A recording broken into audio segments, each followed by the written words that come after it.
of course, so many discussions have been had. And again, when it gets to be springtime and summertime, and I go outside, then the people around me, they come to a surprise, and they discover that, oh my, Your Holiness, you get very dark very quickly. And my answer is then, yes, I would get very dark very quickly, because the lady who gave birth to this body was a full-blooded First Nation Mi'kmaq native. She and her ancestry, they were taken from North America, and we can go at straddled from Maine to Nova Scotia, Newfoundland. That whole area there was full of native people, which it still is. And so were the ancestors to this First Nations high-born lady. It is very disgusting, matter of fact, that we can hear from the man called Champlain, who is celebrated today, talking about the First Nations people, and then the interpreters of what he did say, supposedly at that time, and that what he wrote, that there were princes and princesses, and by their good nature, good kings in North America, and good queens.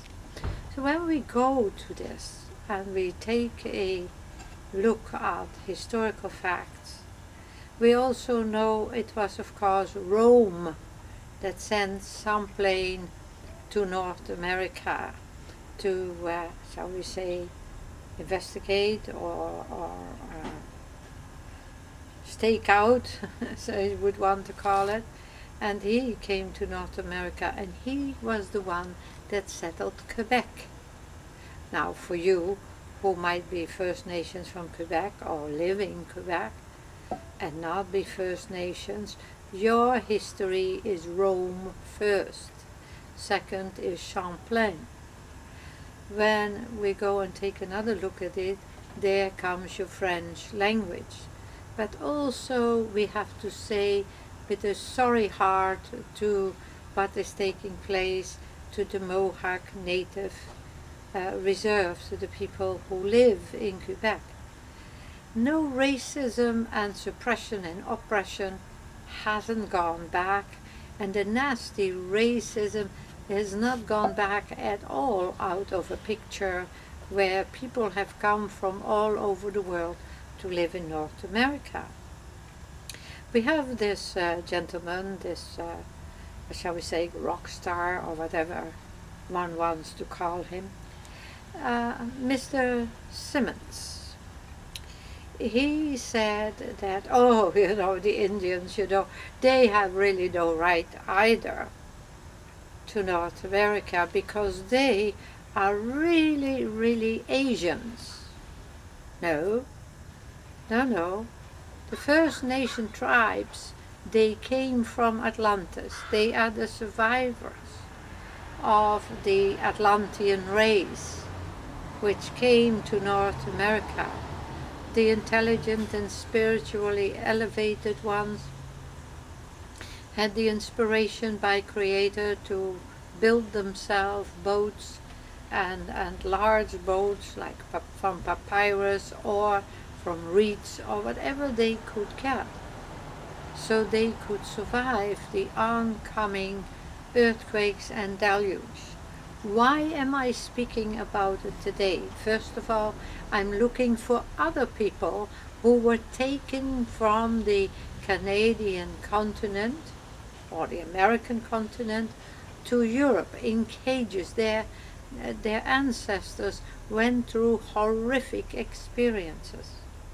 I'm looking for them, for survivors from these people, to make connections with them. Because first, if they came back from Europe here, they suffered in Europe because of their skin color, because they got so very nice and tanned so quickly and stuck out like sore thumbs amongst the Germanic, Norwegian, or Dutch people. Those that most of them, as I have tracked it back till today, were taken to the Netherlands, and not too many to Italy, most to the Netherlands and some to Germany.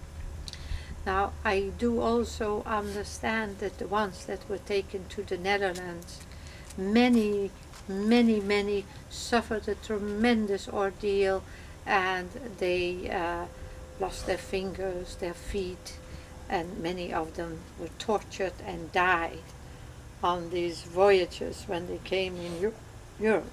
And then, of course, the real suffering started because they were dragged around in cages and put on display in many cases by the Roman Catholic priests and beaten up by the nuns. Nothing much has changed, because it wasn't that long ago that here in North America, during the time and pre-time of World War II, they were experimented on, they were tortured and suffered a tremendous price.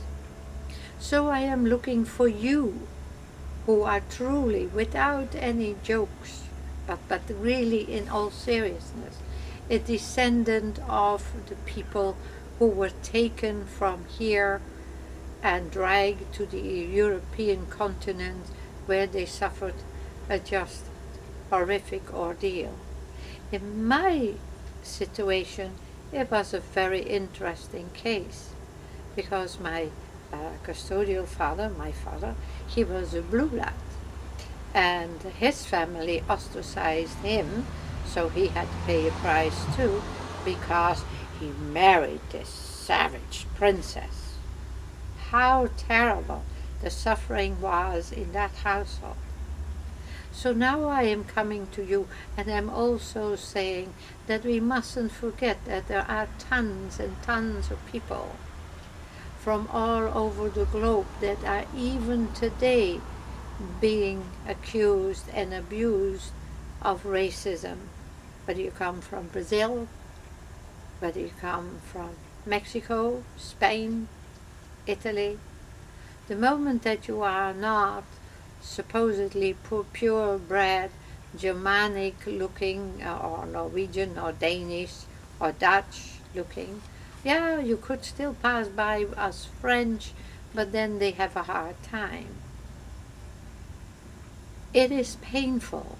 It's very painful to have to think of this, all the suffering that went on from all of those who came on the boats and were brought here from the African continent and suffered absolutely horrific ordeals as well. Now we are in 2009, and it is time, high time, that I call all of you together to stop the hatred and the racism.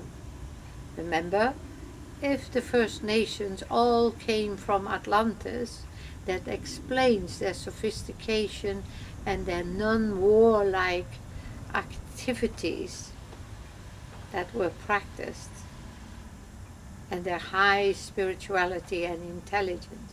It's not to say that there are not First Nations tribes that are warlike. They must check their own heart, and they also must change. This is a time where I call on you to come together and to look at a time to create a peaceful service and settlement. You who are from North America, from Canada, or from the USA, and you have repatriated here, you have land claims. Don't lose your land claims. And with this, I urge you to get in touch so we can discuss the possibilities. With this, I wish you well, and I wish you a peaceful, non-racist existence. No greater pain or suffering exists than having to exist amongst people who themselves do not even know what racism means they just simply jump on the bandwagon and say these ugly reds or the ugly blacks. Remember, we are all of one Creator. And with this, I wish you well.